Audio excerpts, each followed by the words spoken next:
simple. Okay, in your opinion, what impact will Obamacare have on South Dakota and the rest of the nation if the Supreme Court finds it constitutional? If elected, what will you do to help remove this legislation that removes personal liberties and helps bankrupt the nation?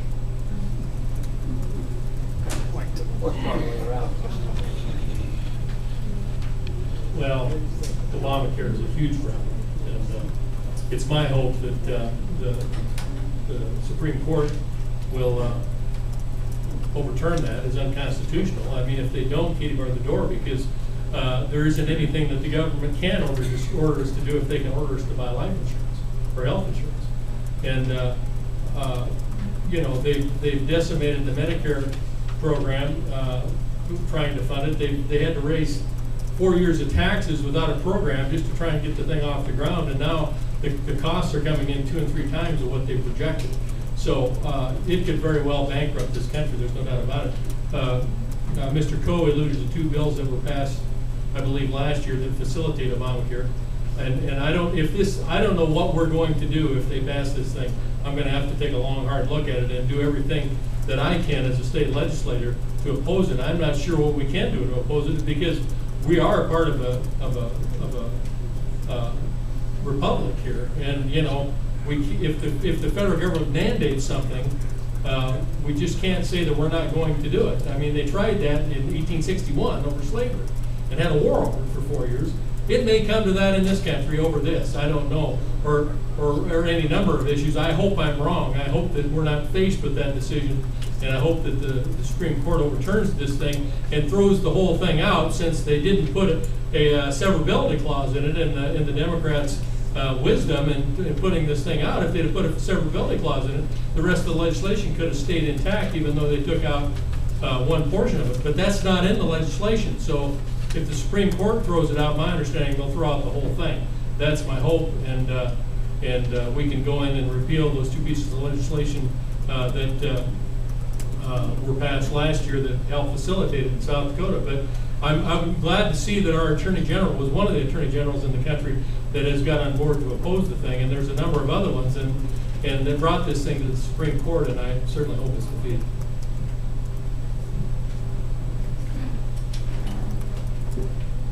I've got a little picture here I've got a hold of today. Welcome to Obamacare, South Dakota style.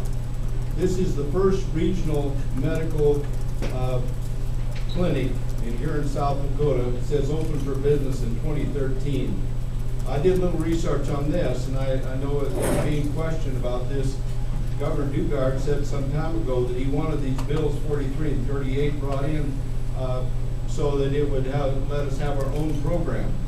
Well, because of the millions that are coming into our state from the federal government for this, and the fact they're building a clinic getting ready for this, tells me that maybe everything's on course. So whether or not it's overturned at the Supreme Court doesn't make any difference in the state of South Dakota. Without overturning those bills, looks to me like we've got a problem. Thank you.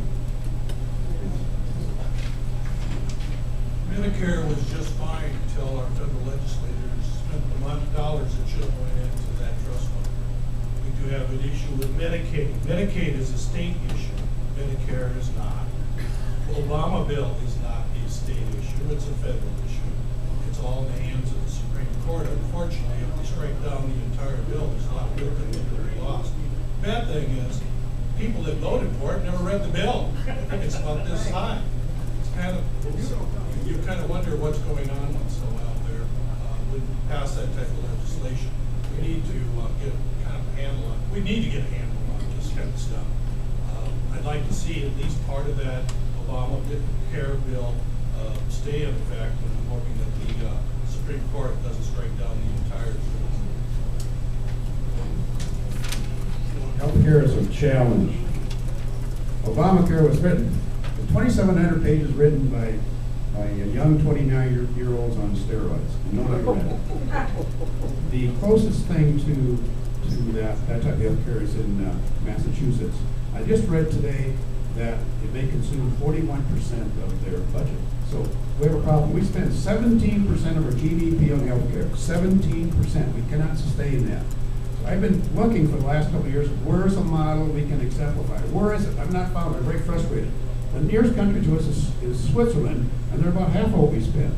So we spend a lot of money in healthcare. We don't live any longer than other countries, and our birth survival is very average. So we're not getting the bang for the buck either. So what we need is a plan that cuts the costs. And it's going to be painful. I don't think that Obamacare is it. But I'm frustrated because I don't know the answer. But again, as Mr. John said, this is a federal issue. But South Dakota is ready to run in this thing to get one way or the other. I'll talk later on that. As Judge John said, I was asked by the back row to use the microphone, so I'll try not to scream. As Judge John said, the Obamacare package is lousy. There are a few good things in it, but to correct some misinformation out there, Senate bills 38 and 43 from a year ago were not legislative bills. They weren't governor's bills. It came from the Division of Insurance. And they were the absolute bare minimum that South Dakota had to do to comply with some federal mandates so we wouldn't lose several tens of millions of dollars in aid immediately. That on the heels of a $127 million budget cuts could not be helped. The fact of the matter is our Attorney General is leading the way on the charge, and we all hope it gets thrown out so we don't have that problem to worry about. Thank you.